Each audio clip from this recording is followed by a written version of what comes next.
I created Death Race 6 years ago. I now have as many viewers. Win and get your freedom. Halo guys, gimana nih kabar kalian semuanya? Semoga tetap dalam keadaan sehat dan selalu dalam lindungan Tuhan Yang Maha Esa. Lagi pada ngapain aja nih? Kalau kalian lagi rebahan atau tidak tahu harus mau ngapain, berarti lo bertemu dengan channel yang tepat. Karena gua akan menemani rebahan kalian dengan salah satu film yang dibintangi oleh Jason Statham yang keren banget guys. Oke, jangan lama-lama, kita langsung saja ke cerita filmnya. What are we gonna do? We're going to kill him. Jadi awal cerita film ini dimulai dengan scene seorang pembalap bertopeng yang bernama Frank Stein, di mana si Frank ini dikagumi oleh para fansnya karena selalu menang dalam setiap pertandingan mautnya. Para peserta balapan adalah para narapidana atau para penjahat kelas kakap. Mereka dituntut untuk menangkan 5 balapan agar bisa bebas atau keluar dari penjara. Peraturan dalam balapan ini adalah siapa yang mati maka dialah yang kalah. Dan si Frank ini telah memenangkan 4 perlombaan dan masih tinggal 1 balapan lagi, maka dia bisa bebas dari penjara tanpa syarat guys. Di dalam mobil, si Frank ini ditemani oleh wanita cantik yang bernama Elizabeth Case, di mana si Case ini akan bekerja sama dengan Frank untuk mengalahkan musuhnya. Namun musuhnya Frank kali ini adalah Machine Joe yang tujuannya sama dengan Frank, yaitu keluar dari penjara dan membunuh musuhnya di arena. Duel antara mereka pun berlanjut, di mana mereka saling serang di jalanan. Joe pun sangat geram karena Frank ini ternyata sangat sulit untuk dikalahkan. Beralih ke Frank, ketika mau melawan, ternyata senjata dan alat-alat peledaknya sudah habis. Namun si Case tidak mau mati dengan Frank ini oleh serangan dari Joe. Dia pun melompat dari mobilnya. Namun siapa sangka, tinggal 1 kemenangan saja, Frank dan mobilnya berhasil diledakkan oleh Joe dan membuatnya kalah dalam balapan ini. Namun ceritanya tidak sampai di sana guys. Jadi tokoh utama dari film ini adalah Jensen Ames. Dia adalah seorang mekanik balapan liar sekaligus pembalapnya guys. Dia juga seringkali mengikuti balapan liar dan memenangkan balapan. Dan hari ini adalah hari terakhir Jensen dan teman-temannya bekerja di tempat ini. Mereka pun akhirnya mengambil pesangon sebelum mereka pulang. Namun saat itu, tiba-tiba datanglah polisi mengepung tempat tersebut.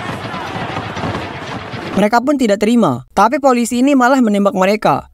Dan Jensen pun terkena dengan tembakan itu, yang akhirnya membuat Jensen menyerang balik polisi itu guys.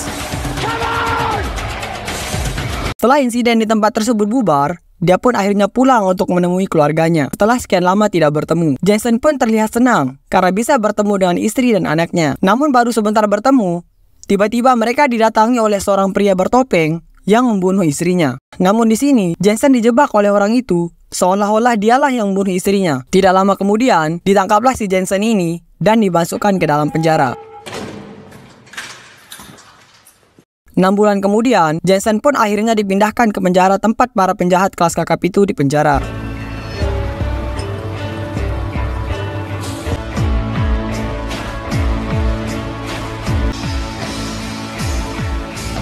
Kemudian esok harinya, si wanita tua itu datang, di mana dia adalah seorang kepala penjara. Kita sebut saja namanya Hennessy guys. Saat jam makan siang, para napi melihat Jensen karena dia adalah napi yang baru di penjara guys. Orang yang melihat Jensen pertama kalinya ini biasa dipanggil coach, karena dialah yang melatih para napi sebagai pembalap maut. Saat itu banyak orang yang membicarakan Jensen yang dituduh karena membunuh istrinya. Di sana, Jensen kedatangan seorang napi yang bunuh istrinya yang bernama Pochenko. Namun Jensen di sini belum mengetahuinya.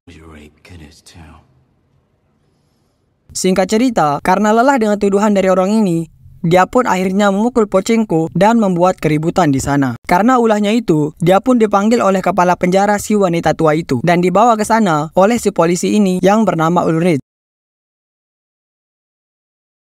Sesampainya di sana, Jensen pun akhirnya mulai berbicara dengan wanita tua itu. Tapi nada bicaranya keras dan Jensen dipukul oleh polisi itu.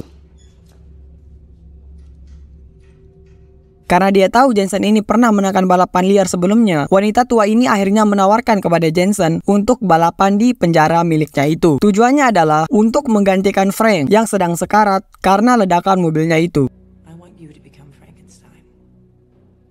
Dia pun mengatakan kalau Jensen bisa menangkan 5 balapan ini, maka dia bisa bebas tanpa syarat dan bisa kembali ke keluarganya. Walaupun awalnya dia tidak mau, akhirnya dia menyetujui permintaan Hennessy ini agar dia dan anaknya bisa kembali bersama.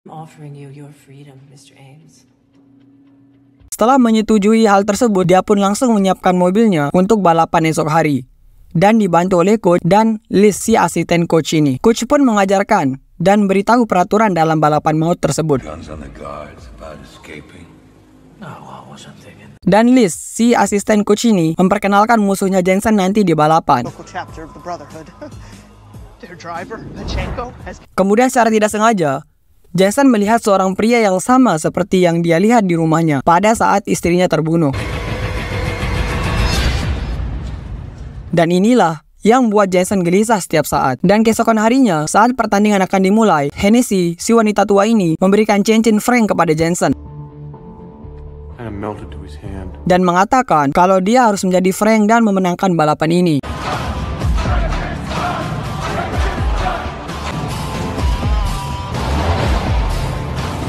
Jensen pun siap untuk melakukan balapan maut ini. Namun beberapa pembalap agak kaget melihat Frank masih hidup, khususnya si Machine Gun Joe ini. Kemudian datanglah si Kiss, wanita cantik yang akan menemani balapannya nanti.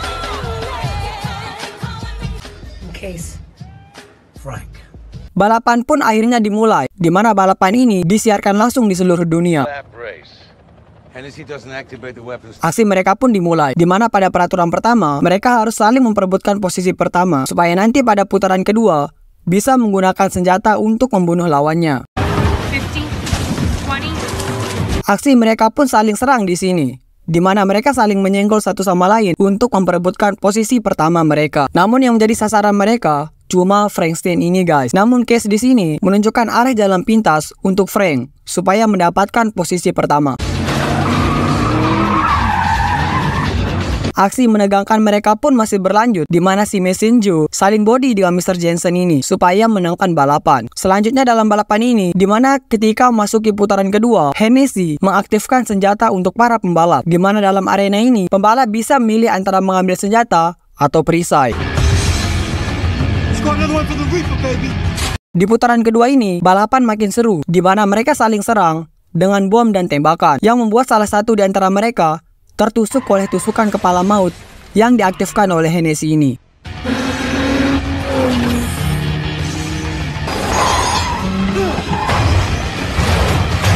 Namun masalah terjadi di mobil Frank ini, di mana senjatanya tidak berfungsi alias macet, sehingga Case nekat untuk memperbaiki senjata itu dan meminta perlindungan dari Frank. Tidak lama kemudian, usahanya pun berhasil, tapi tetap saja macet. Namun satu-satunya alat yang dia miliki adalah napalm atau bensin yang digunakan untuk meledakkan mobil musuh di belakangnya. Namun saat bertemu dengan musuh di depannya, dia melihat Pochenko, pria yang bunuh istrinya. Dia mengetahui Pochenko pembunuhnya karena dia melihat gayanya seperti menembak ke arah Jensen. Namun yang terjadi, dia malah ditabrak oleh Joe dan langsung berada di peringkat ke-6. Jensen pun kembali ke bengkelnya dan akan melanjutkan balapan esok hari. Dan pada saat mau persiapan final antara Frank dan Joe ini, Hennessy merencanakan sesuatu untuk membunuh Jensen. Dia pun menyuruh Ulrich untuk meletakkan bom peledak di mobilnya Jensen agar dia mati di arena. Tidak lama kemudian, Jensen pun menghampiri base campnya Joe untuk berdiskusi mengenai kemenangan balapannya nanti. Jensen pun menawarkan rencana untuk kabur dari penjara tersebut dan akan membunuh Hennessy dan orang-orangnya itu. Kemudian, ketika sedang menyiapkan mobilnya untuk balapan besok, dia pun minta setengah galon bensin tambahan kepada Liz yang akan digunakan nantinya. Stop him. It's mano y mano, and there will... Malam final pun tiba, di mana balapan maut antara Jensen dan Joe akan segera dimulai. Saat berada dalam mobil, Jensen pun mengatakan rencananya kepada Case kalau dia akan kabur dari penjara itu. Singkat cerita, akhirnya balapan maut pun dimulai, di mana keduanya bertempur habis-habisan di arena.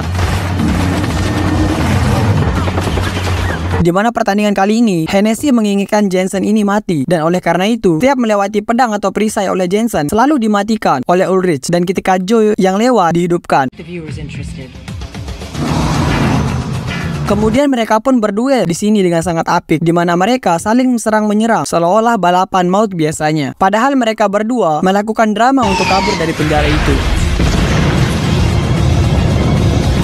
Singkat cerita, akhirnya mereka pun meledakkan pembatas jalan itu dan berhasil kabur dari penjara tersebut. Shut the webcast down. Shut it down. Shut the fucking computers down! Masalahnya tidak sampai di sana. Hennessy pun semakin marah dengan aksi mereka itu. Dia pun meledakkan mobil yang sudah dipasang bom tersebut, tapi berhasil diamankan oleh Coach dan Liz. Mereka pun dikejar oleh para polisi di sana dan helikopternya. Namun dalam pengejarannya tersebut, Case menarik dan melepaskan setengah galon bensin yang diletakkan di belakang mobil Jensen. Namun disinilah endingnya guys, dimana Case ini ingin balas kematian si Frank karena dirinya itu. Dia pun bersedia menggantikan Jensen sebagai Frank. Jensen pun keluar dari mobil tersebut dan melihat Case dikejar oleh polisi tersebut dan diminta untuk menyerahkan dirinya. Jason dan Joe pun nampaknya berhasil dengan rencananya itu dan pergi untuk mengasingkan dirinya ke Kanada. Hennessy yang merasa angkuh ini sangat gembira karena berhasil menangkap Jensen. Padahal aslinya itu adalah Case. Dia pun mendapatkan kotak hadiah dari para penggemarnya. Namun siapa sangka isinya malah bom peledak yang ditaruh di mobil milik Coach itu. Dan endingnya Hennessy dan Ulrich ini mati karena ledakan dari bom tersebut. Jadi Hennessy dan Ulrich dalam film ini memang pantas mendapatkan kematian seperti itu. Karena ulahnya yang membuat si Jensen Ames harus kehilangan istri tercintanya hanya karena keinginan Hennessy untuk menggantikan Frank dalam balapan maut di penjara tersebut. Akhir video gua mengucapkan terima kasih sebanyak-banyaknya buat kalian semua dimanapun kalian berada karena telah menonton video ini sampai akhir dan tentunya sudah subscribe channel ini. Yuk bantu gua untuk membuat konten menarik selanjutnya di channel ini ya guys, dengan cara kalian subscribe dan komen di bawah. Thank you dan sampai jumpa di konten selanjutnya.